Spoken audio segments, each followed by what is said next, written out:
Welcome to Hannah's Heart. So Hannah, she's just one of the women who did struggle with infertility in the Bible. No matter who we are, we can be inspired by the fact that Hannah took her pain to God, and God heard her and was with her. So when she was praying at the temple, she had been weeping and not eating, and her lips were moving, but her eyes were closed, and the priest was like, "Hey, why are you drunk at the temple?" It can become an obsession when you want a child so deeply. And desiring that baby and to be a mama. Every holiday, every Mother's Day. This is not a show that's going to promise you a certain outcome, but this is a show that says, however God answers your cry, we know that He's enough. Hi, I'm Kendra. And I'm Jade. This is Hannah's Heart. So glad to be here this morning. So Hannah's Heart, I'm filling in for Ann, and she'll be back with us soon. And yeah, the program is all about encouraging women and men who deal with infertility and I'm just going blank, girl. It's miscarriage, just adoption, help however God builds your family. Help us, sister, out. Look, the body of Christ right here. Yes. And so the goal here is really just to encourage people through the word of God and to point them to Christ. Amen. And that He's enough at the end of the day. Well, today we have a really special guest on, Jade, and a topic that we haven't really touched a whole lot on this program. We've talked about special needs adoption before, in a broader sense. But when you deal in the world of infertility, a lot of women are a little older when they start having kids. Just culturally, that seems to be, or if you've struggled with infertility for a long time and you haven't been able to conceive, and all the studies say, oh, well, the risks of having a child with Down syndrome go up.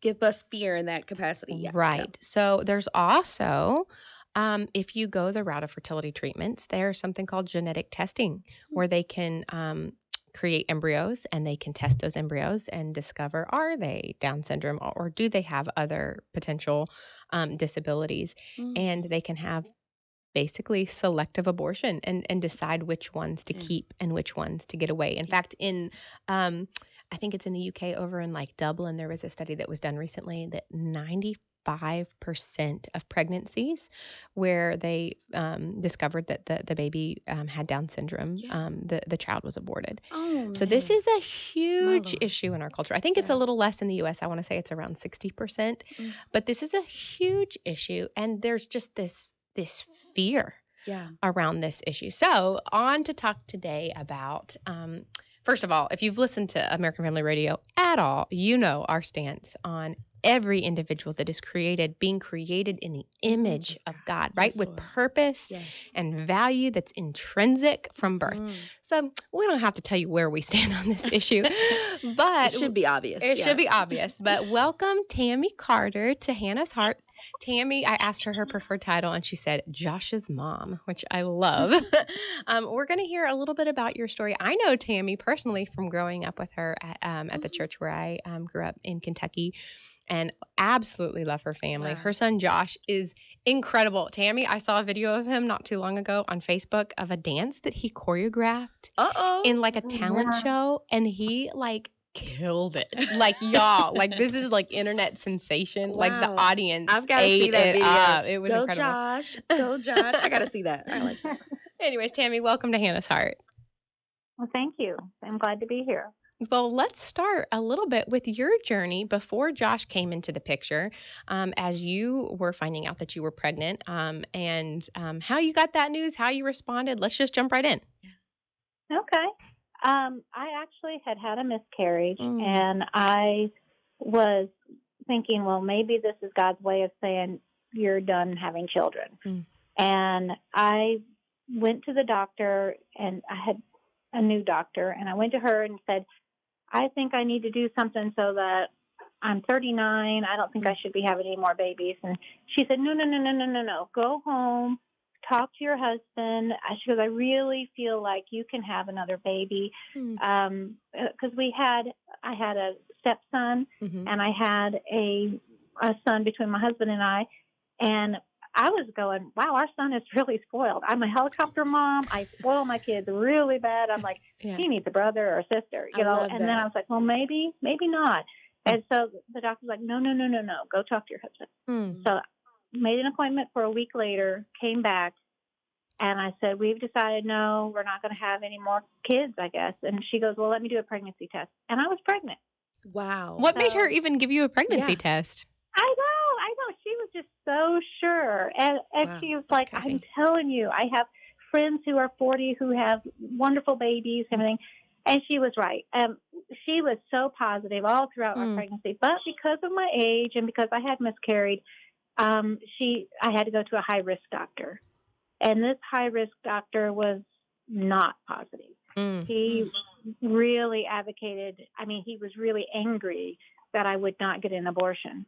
What? And That's crazy. yes, and he really pushed it. And I went to an appointment and with my husband, and we said no. And there was no conversation. We said no. And he told us we were selfish for having a baby that he was pretty sure was going to have Down syndrome, and he showed us the folds in the back of his neck, and we already knew he had a heart defect, and I said, well, have you seen my dad? He has folds in the back of his neck too. Sure. It's like, you don't know any of this for sure. But he was like, I'll give you another week to think about it and come back. Oh my because goodness. we have very, very short time to get this taken care of. And he was just so upset.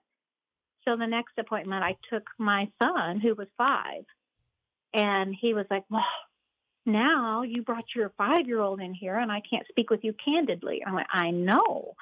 And so we did the ultrasound, and Ryan, my son, said, look, Mommy, and we'd already named him. And he says, Joshua's praising Jesus. Oh, and my his Lord. arms were up, and the nurse was standing behind the doctor, and the doctor's like, oh, and I said, yeah, he is. Look at that.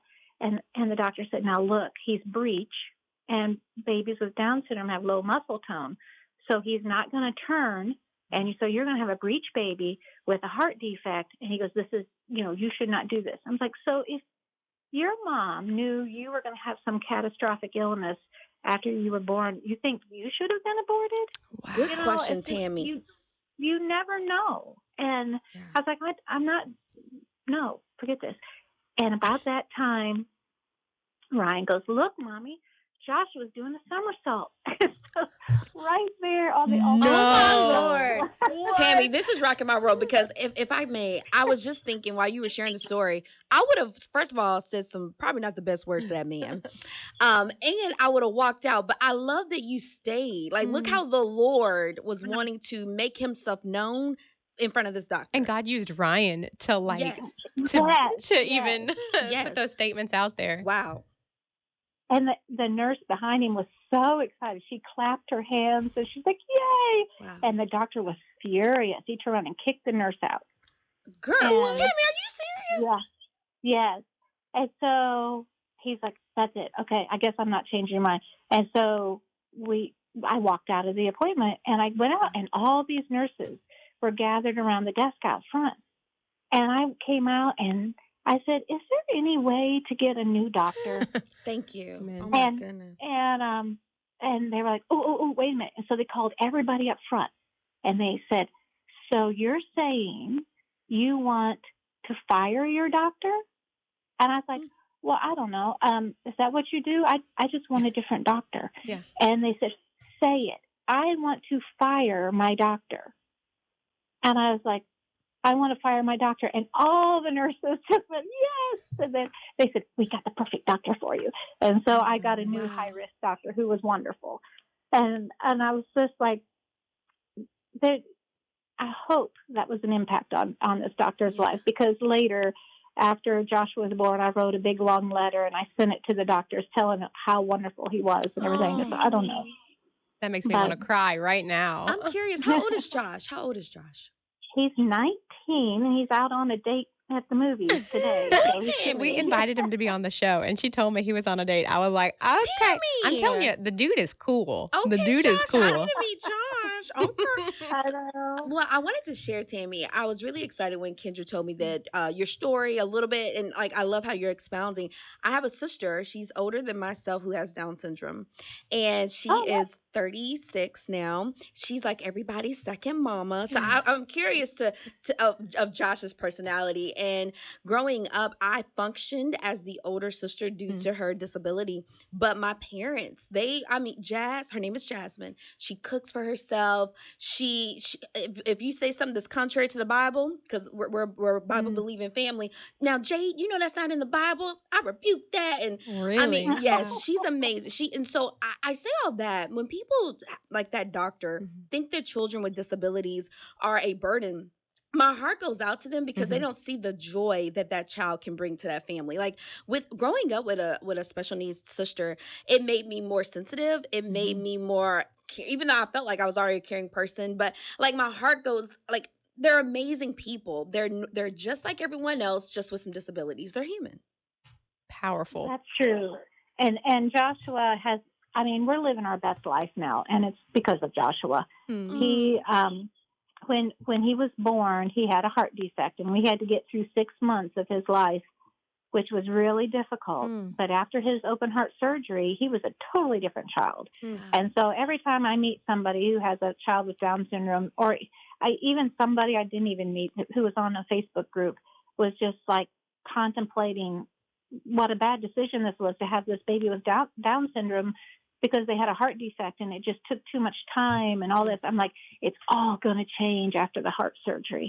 And Josh was such a delight. And we just looked back at some videos of Christmas when he was just real little. And I just remember everything. He was just in awe of everything. And I remember he was taking everything out of his stocking in the morning, and he was going, oh, look, an orange. And then the whole bottom of the stocking's full of peanuts, and every peanut he took out, oh, a peanut. And it went forever. And it helped us see the world in a whole new light. We'd go hiking, and he was like, oh, look at the leaf. Look at the dew on the leaf. Oh, you know, like, oh, yeah. So as he's grown, he has become a really strong prayer warrior. Come on, Josh. He loves to pray for people at church. And just recently we went on a hiking trip, or on a camping trip, with a homeschool group that we're involved in.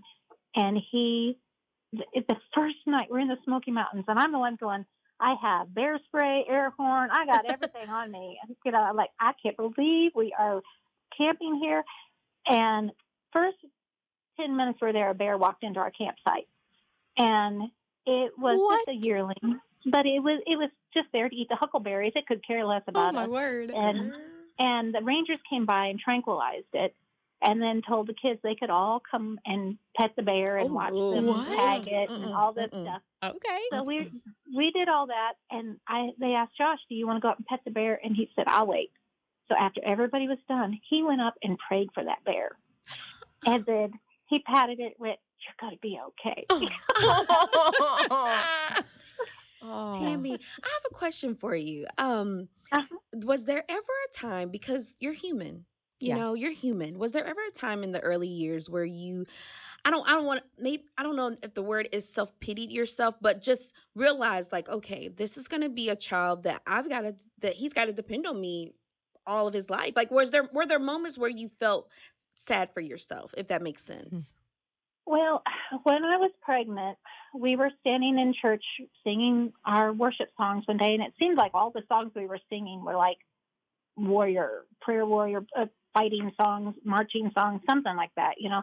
And I'm just standing there singing, and I'm about 4 people into the row, and all of a sudden, I got this really, really heavy impression on me that something was wrong with Ryan. And is this before a diagnosis?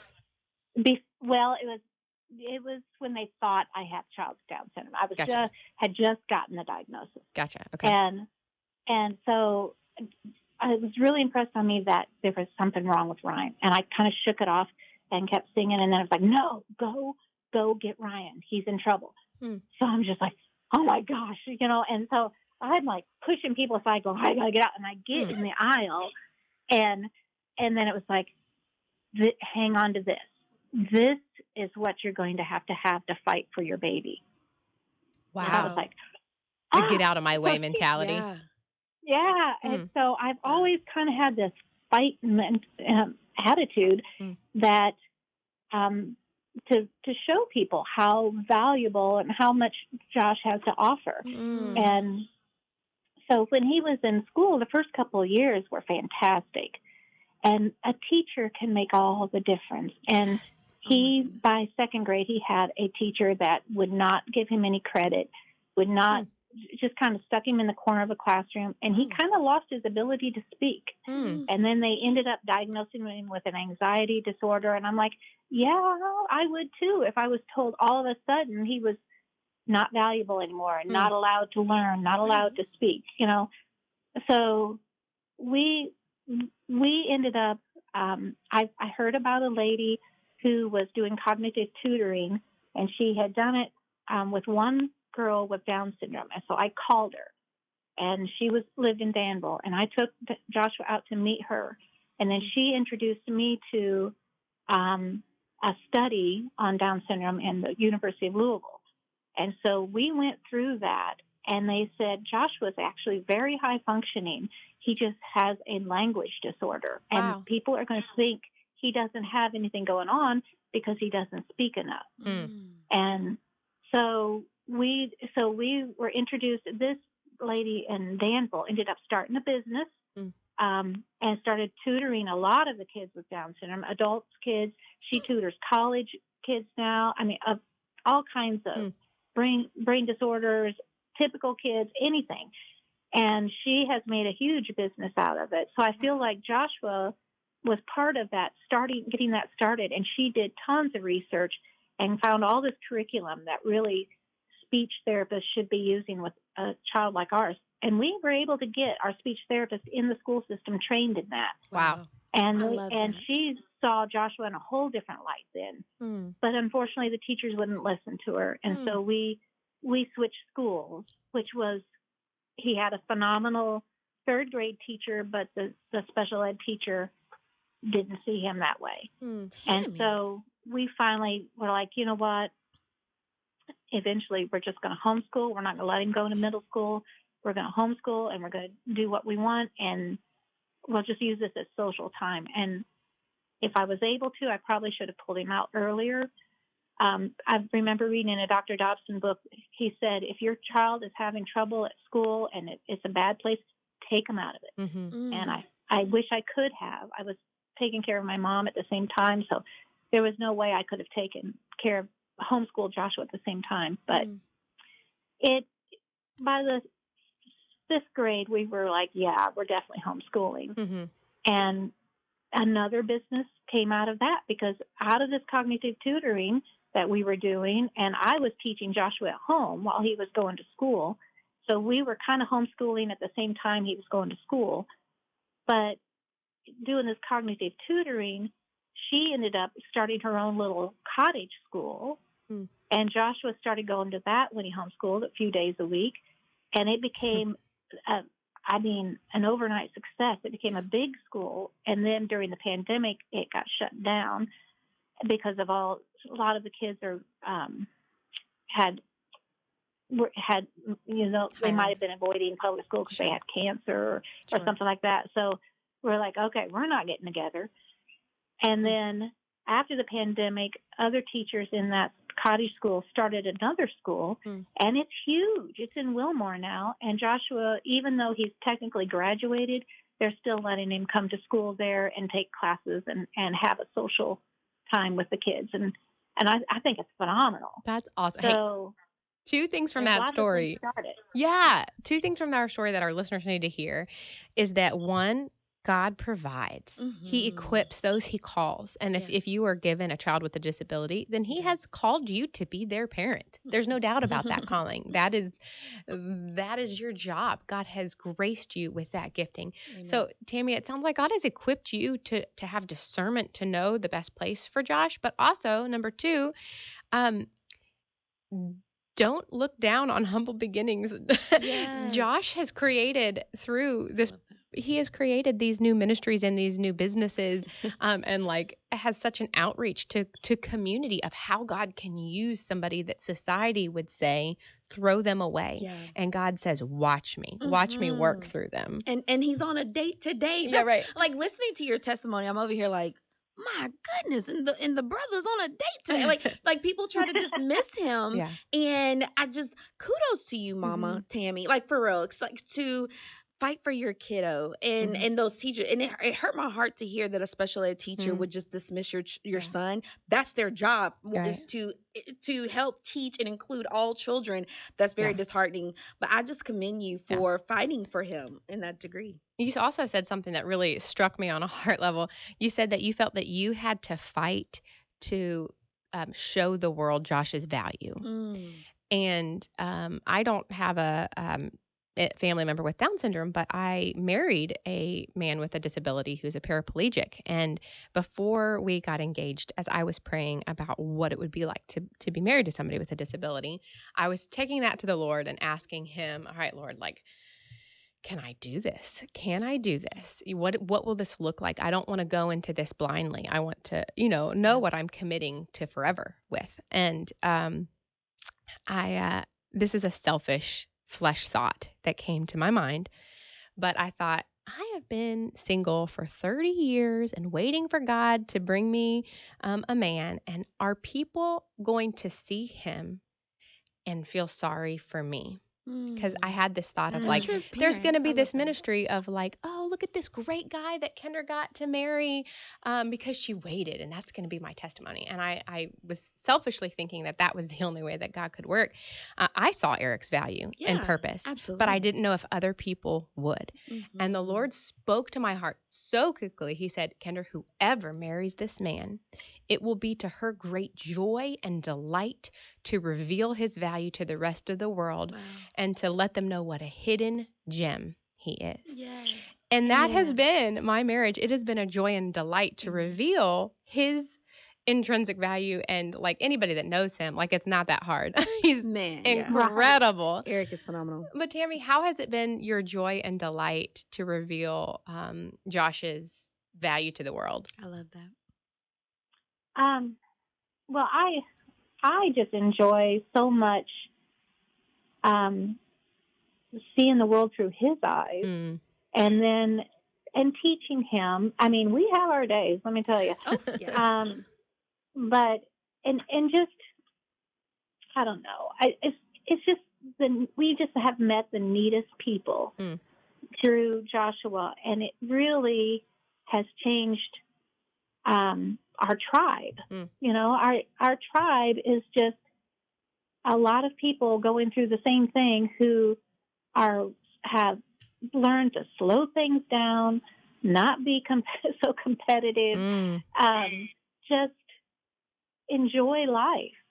And in fact, we just had every year a few moms and I got together, and one mom in particular, she headed it all up, but we all got together and started doing this basketball camp for people with special needs, because there are no special Olympics basketball camps here, and the kids really wanted them. So she had a connection, and so we have this horse farm that lets us use their gym. That's awesome. Once a year for a week, and they're actually willing to let us use it even more if we had time. But we need volunteers, and so we had, I don't know, how many did we have? 20 kids this year who came every day for basketball camp. We have two or three coaches that are in there teaching drills and everything. And then at the end of the week, we have a big game. Love it. And so every day we have something special for the kids too. It might be singing karaoke. One day Joshua was working on his second dan of his black belt in Taekwondo. Come on, Josh. So he and his team went in there and did a demo of their forms that they're doing, and then they taught a whole class on how to do self-defense. Incredible. I want to meet Josh. Can I get this one question in, because I know our time is about to run short. I want to know, Tammy, what would be your encouragement to other parents who have a special needs child, or they've just been told, hey, your child has this special need, and especially if there are siblings involved, because I heard you say that you married someone with a child and then y'all had a child. Like, what would be your encouragement if they're concerned about how would my other kids handle their sibling being special needs? What would be your encouragement to that family? They need to reach out to their Down Syndrome Association. There is usually one in a central area. Like we have the Down Syndrome Association of Central Kentucky here in Lexington, and it has grown so much since Josh was born. Now we have 2 educational outreach people who Josh has lots of classes and things he can do through the Down Syndrome Association. But from early on, they had all the literature, they did the training for the doctors, for the teachers. You know, they were a huge resource. Thank you so much, Tammy. We're about out of time. Right. Those resources are awesome. Please go find other people that can, like you said, be a part of your tribe and can encourage you and that are life-focused, life-affirming. And do not fear. The Lord is with you. Amen. He will guide you and carry you through whatever He calls you to do. And you can have the kind of joy that you hear Tammy having today. Hey, thank you guys so much for listening to Hannah's Heart on American Family Radio. Tammy, thank you so much for being our guest today. Thank you. It was my pleasure.